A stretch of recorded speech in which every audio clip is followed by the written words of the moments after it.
Good afternoon, ladies and gentlemen. Hello and welcome to CNN News 18. I'm Koina Sharma and I'll take you through all the latest news and updates from in and around the world. But first up, on top of this bulletin, we're tracking some big announcements coming in from West Bengal, where TMC has announced its list of candidates for the Lok Sabha polls. Ex-cricketers Yusuf Pathan and Kirti Azad will fight from Berhampore and Durgapur seats respectively. Mahua Moitra gets a ticket from Krishna Nagar. Meanwhile, sitting Basirhat MP Nusrat Jahan has now been dropped from TMC's Lok Sabha squad. So these are the latest inputs that we are getting in. And this is a major development that TMC has now announced the list of candidates for the 42 seats from West Bengal who will be fighting on the Lok Sabha seat. So according to these latest inputs and the announcements, TMC has announced its list of candidates for Lok Sabha polls, and ex-cricketers, surprisingly, name of Yusuf Pathan and Kirti Azad are coming forward in this entire list. Now, Kirti Azad and Yusuf Pathan will be fighting from Durgapur and Berhampore seats respectively. Mahua Moitra gets a ticket from Krishna Nagar. Meanwhile, sitting Basirhat MP Nusrat Jahan has now been dropped from TMC's Lok Sabha squad. Now, joining us on the broadcast is Pallavi Ghosh. A very good afternoon, Pallavi. Now, this is a major development after TMC's released the list of 42 candidates. First thing first, help us understand, a party deciding to contest the upcoming elections alone in the state, does this imply that TMC is breaking away from the I.N.D.I.A alliance and Congress? Well, that was almost a foregone conclusion, Kuhina, but I think with the announcement of all the 42 seats, and especially Berhampore is very interesting because it's very clear she is not in a mood for any soft fight or giving that edge to Adhir Ranjan Chaudhary. Very acrimonious, putting up a strong candidate over there. The message from the Trinamool Congress to all the India front is that we are completely out of the front.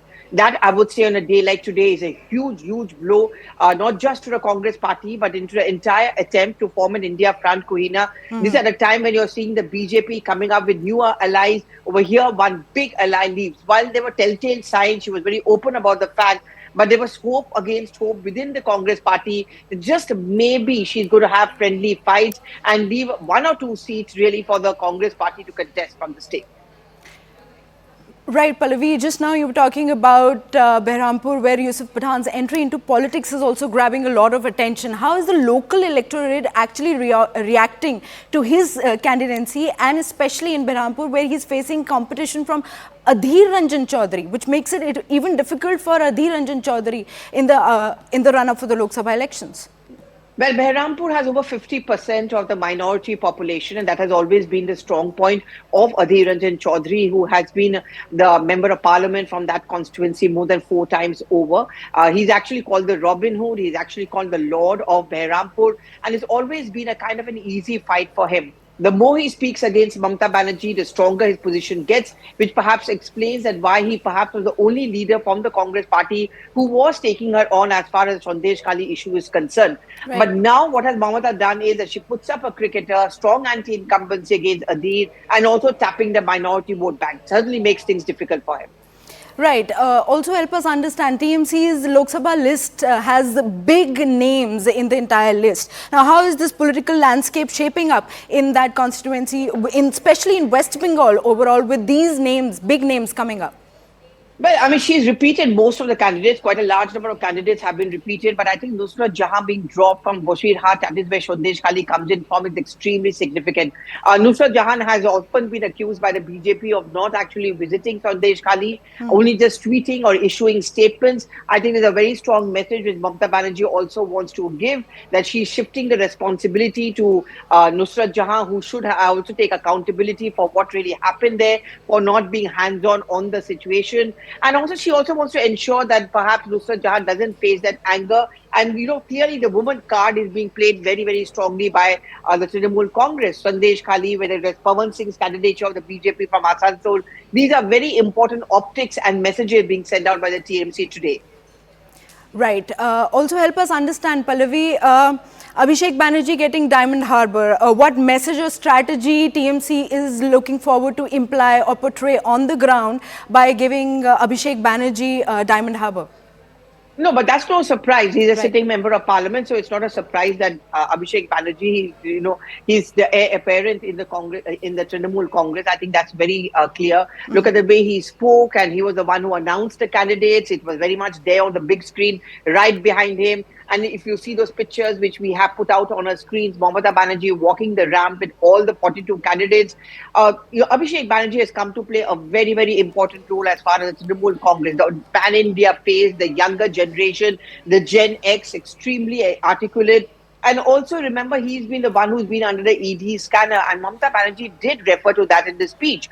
Daromat, fearless, that's the kind of a tag they want to give as far as Abhishek Banerjee is concerned. That, he faces those ED investigations and he's under the scanner, but he's not going to buckle under any kind of pressure, and he's going to stand up to the BJP. Right, Pallavi, since the much awaited candidature list of TMC is out, what are the key factors that the entire party, TMC, has kept in mind while considering and selecting the candidates for the 42 constituencies?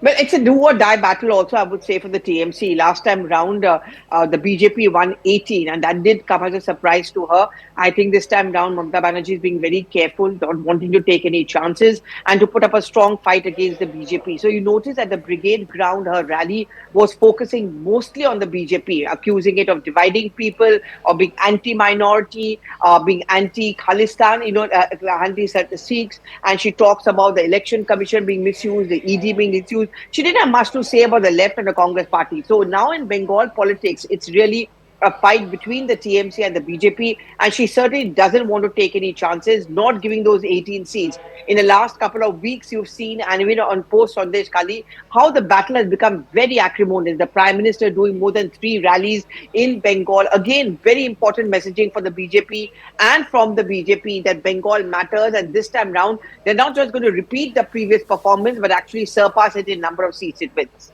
Right, Pallavi, I'll request you to stay with us on the broadcast as Shahzad Poonawalla, BJP's spokesperson, is joining us on the broadcast. A very good afternoon, Mr. Poonawalla. TMC's list of candidature is out. What is your party's stance on the 42 candidates who've been fielded from various constituencies?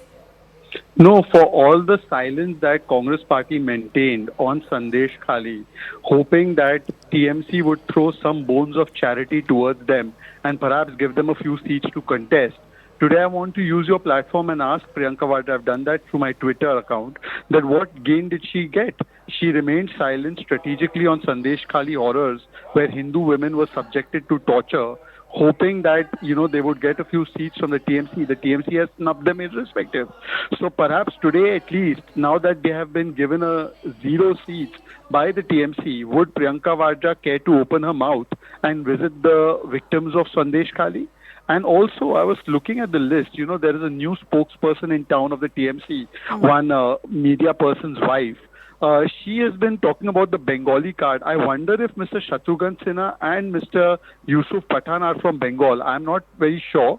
But as far as I remember, Yusuf Pathan is not from Bengal, nor is Shatrughan Sinha. So perhaps I would like to ask that for all the Bengali card they play, are these people from Bengal or are they outsiders to Bengal? My party has been founded by a Bengali Shyam Prasad Mukherjee. I want to ask Mamta Didi whether these people have been imported from some other places or are they Bengali? Right, Mr. Poonawalla, but the point of contention or the sticking point with Yusuf Pathan not being a Bengali doesn't have a lot of gravity in this situation because a lot of politicians do contest from other states as well. But given the fact, you stating the fact that Mamata Banerjee is not gaining a lot of gaining lot out of this candidature list that has been announced, but don't you feel that Yusuf Pathan's IPL experience with KKR might influence the political journey and give some kind of a benefit to TMC also? The import of my statement is completely lost on you. It's not me or the BJP that plays this parochial card. It is the TMC that plays this parochial card, by the way. And therefore, it's a tongue-in-cheek comment on them. But anyways, having said that, today's list is only showed that the Congress has been delisted from the I.N.D.I.A alliance. Weren't they supposed to contest the election together as I.N.D.I.A alliance? I guess it is Ram Nam Satya Hai for the I.N.D.I.A alliance as far as Bengal is concerned. Because so far, Jairam Ramesh was saying that, look, we are going to contest together.